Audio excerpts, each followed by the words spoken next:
Okay, now we were given a force versus position graph, and I put a scale on it. I used just A and B for the 2x coordinates, but I did put a numerical scale on the force, so that 10 newtons is here.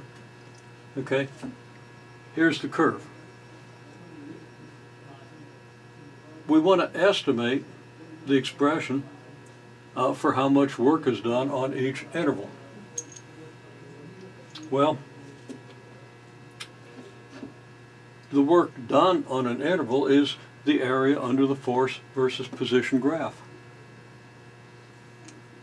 And we can easily justify that. We can think about what these rectangles tell us and see that any rectangle whose dimensions are force versus position, one side being the force, perpendicular side being a change in position, we understand that a rectangle on this graph will represent the amount of work done. Okay, so we want to figure out what rectangle essentially has an area equal to the area under this curve. Now there are connections that I'm not mentioning, and we haven't gone too deeply yet into the meaning of integrals and why we integrate and how we can derive integrals out of specific situations, mostly because this first semester of the course doesn't require second semester calculus, and that's usually where you learn to develop integrals, where you do Riemann sums to represent the sum of what happens over short intervals and all that stuff. So putting that aside, we use the intuitive idea that the area under a curve is equal, well, we use the intuitive idea from first year calculus that the integral of a function, and we are talking about the integral of the force function with respect to x, that the integral of a function is equal to the average value of the function multiplied by the length of the interval. Okay, so what we do is we find an average value of the function, and that's going to be a value represented by a horizontal line. This horizontal line looks like it corresponds to about, if this is 10 newtons, that looks like maybe 6 newtons. Okay, the horizontal line will represent the average value provided the area beneath the horizontal line but above your force curve is equal to the area that's under the horizontal line above the force, the average value. So if this is our average value, the area between here and the curve, where the average value is above the curve, is equal to the area here where the curve is above the average value. Okay, the total area of underneath this horizontal line that isn't included under the curve is equal to the area that's under the curve but not included under the horizontal line. Okay, that should be pretty intuitive if you've done any graphical analysis related to integrals at all. Now it looks like I made this line a little bit too low. If that line's at 6, then maybe the average value should be 6.5.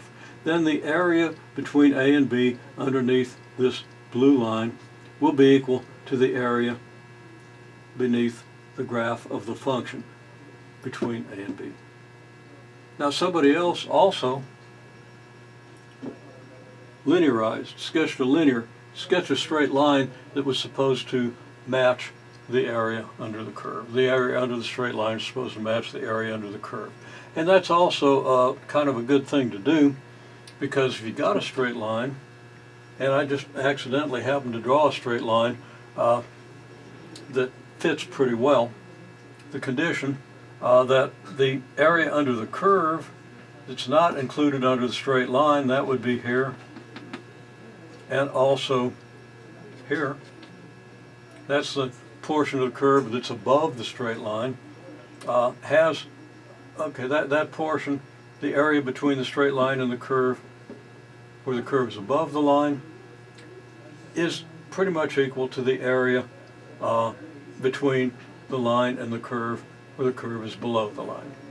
So the area that we include under the line that's not under the curve is equal to the area that's under the curve but not under the line. So that the area between A and B below this orange line is going to be about equal to the area under the curve. In that case, since we have a linear function, if we want to find the average value of the force, we just average the value here, which looks like about 3 newtons, and the value here, which looks like about 11 newtons, and that average would be about 6.5 newtons. Now, I averaged this, said that the apparent 6 Newton force that we get here should be a little higher, maybe 6.5 newtons. Based on the linear, we estimate maybe an average force of 7 newtons. In any case, we get a pretty good picture of the average force, and then we can get a pretty good picture of the area under the curve, so that in this case the integral of f delta x, f dx, should equal the average force times delta x, which in this case is going to be approximately, let's say, 6.5 newtons multiplied by b minus a. Now, if the distance from A to B is 40 centimeters, then we multiply 6.5 newtons by 40 centimeters, and we get what? That would end up being 240 and 260 Newton centimeters, or 2.6 Newton meters. Okay. We do the same thing here.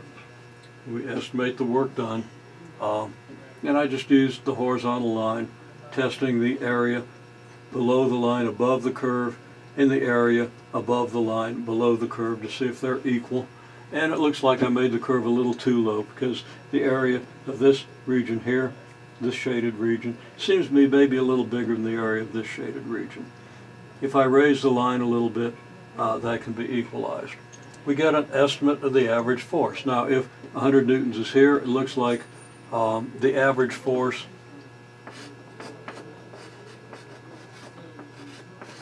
okay, well, that would be about 20 if this is 100, but it should be a little less than that. I'm going to say it's about 15 newtons. So the work, which would be the integral of the force between A and B over this 5-meter interval, but according to this estimate, the work is approximately then 15 newtons times 5 meters, which is 75 joules.